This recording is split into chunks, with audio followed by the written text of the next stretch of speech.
The Cleveland Cavaliers are dangerous. After acquiring Donovan Mitchell over the offseason, the expectations for the Cavs completely changed. And so far this season, the Cavs have done a really nice job at living up to expectations. On the year, the Cavs have a 42-27 record, making them the 4th seed in the East, and overall the Cavs just look very good on both sides of the court. And at this point, I see the Cavs as a team that literally nobody wants to go up against in the playoffs, either in the Eastern or in the Western Conference as well.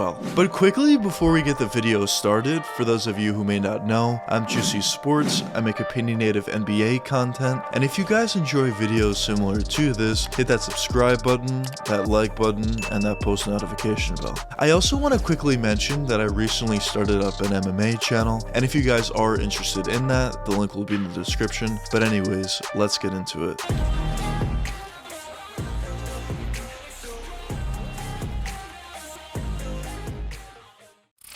The Cleveland Cavaliers have been a team that over the past couple seasons have done a really nice job at slowly building through the draft. And things really started to come together last season where the Cavs' young guys started to play a lot better, but especially they started to play very well together. And a huge addition that the Cavs added last year was Jarrett Allen in that James Harden deal. But after the success they had last year, a lot of people expected them to improve slightly going into this year, but nothing crazy. But over the offseason, when the Cavs were able to acquire Donovan Mitchell without giving up a ton of their young guys, a lot of people raised their expectations, including myself, significantly. When you add a player like Donovan Mitchell to your roster, that instantly turns you into a legitimate playoff contender. But when you consider how much young talent the Cavs had on the roster, you would expect the Cavs to be even better. And going into the season, I did see the Cavs as legitimate championship contenders. I didn't see them as one of the top 3 or 4 best teams in the league, but I did see them as a team that could legitimately compete for the championship. And so far this season, that's exactly what the Cavs are. But now, the question is, why are the Cavs playing so well this season? Well, I think the first and most obvious reason is the addition of Donovan Mitchell. So far this season, Donovan has been doing a really nice job at playing at a very similar level to what he's done in the past. But that similar level is an elite level. Donovan does a really nice job at scoring from all 3 levels, either from that 3-point range, that mid-range, and also does a phenomenal job once driving all the way to the basket. And just adding a player like Donovan to your roster that has the capability of putting up 30 plus on any given night is extremely dangerous for any opposing team. And it literally just makes everybody else on your roster that much better, because Donovan takes a lot of the pressure off a lot of other guys like Darius Garland, Caris LeVert, and even Evan Mobley. And for these younger guys, when you get that pressure taken off you, it just makes it that much better for you and that much easier to grow in the future. So adding a player like Donovan to this roster just makes it very difficult on opposing NBA defenses, and overall just makes the Cavs that much better. But the next reason for why the Cavs have been playing really well has been coaching.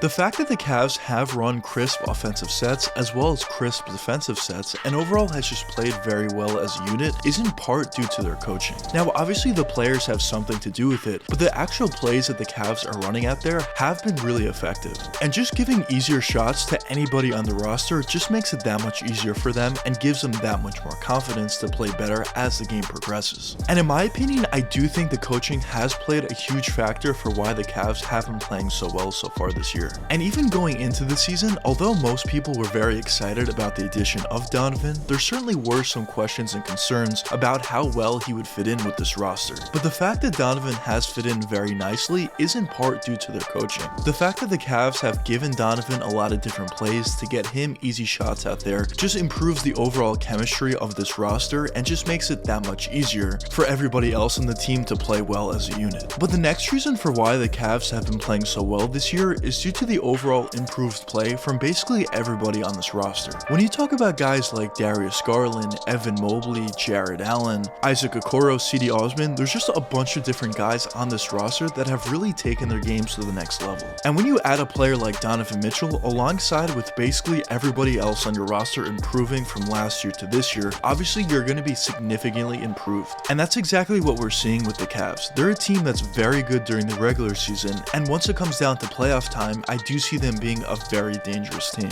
Now, the last reason that I want to touch upon for why the Cavs have been playing so well this season is due to their increased experience. Now, I mentioned this in a lot of my videos, but whenever you talk about a young team, that experience over 2, 3, 4, 5 seasons even is extremely valuable, because each and every season you have in the NBA as a young player, you have more and more time to improve certain aspects of your game. And when you look at a young player after 4 or 5 seasons, they had a lot of time to improve a ton of different aspects until they eventually turn into a very well-rounded player. And I think with the Cavs, the fact that they have had a few seasons to play together, alongside with some success they did have, even making it to the play-in game last year, that kind of experience is going to significantly benefit you going forward. And I think a big reason for why the Cavs have been playing so well this year is exactly due to that increased experience. Now, obviously there's other factors that I already touched upon that also played a part, but I do think that experience is a factor that should not be overlooked. But now, the question is, what can we expect from the Cavs not only for the rest of this season, but once it comes down to playoff time? Well, for the rest of this season, I expect more of the same. I expect the Cavs to play pretty well, maybe touch up certain things here and there, but the season is almost over at this point, and I think the team that we're seeing in the Cavs at this point is basically the team they're going to be for the rest of the regular season. Maybe they can get a little more hot once it comes down to the final stretch, maybe not, who knows, but basically I think this is going to be the team for the rest of the regular season. But once it comes down to playoff time, at this point it seems like the Cavs are either going to go up against the Knicks or they're going to go up against the Nets. Now, in my opinion, I think the Nets are a significantly easier matchup for the Cavs than the Knicks are, but either way, I do think they should beat either team. And going forward to the next round, no matter who they end up playing, I do think they would be a very live dog, or maybe even the favorite. Basically, the point that I'm trying to make is I think any team that the Cavs go up against would be a very difficult matchup for the opposing team. When you talk about a team that has high-level players like Donovan Mitchell, Darius Garland, Evan Mobley, and others, alongside with a team that has confidence in themselves and are basically playing with house money, at this point, you're talking about a team that's extremely dangerous. And the reason why I say the Cavs are playing with house money is even though they did have decently high expectations going into the season, I think those expectations were more so to get out of the first round. But once the Cavs go up against the better teams in the Eastern Conference, I think many people would expect the other teams to beat them. Like, for example, if they went up against the Sixers, I think most people would think Philly would win, or even the Bucks or the Celtics. Most people would favor those teams. But in my opinion, I do think the Cavs have a very real possibility to beat any one of those teams. Now, obviously, certain matchups are harder than others. For example, in that Philly matchup, I honestly think it's a 50-50 matchup. I easily could see the Cavs winning that. But in a different matchup like the Celtics or the Bucks, I do think it would be much more difficult for the Cavs to win.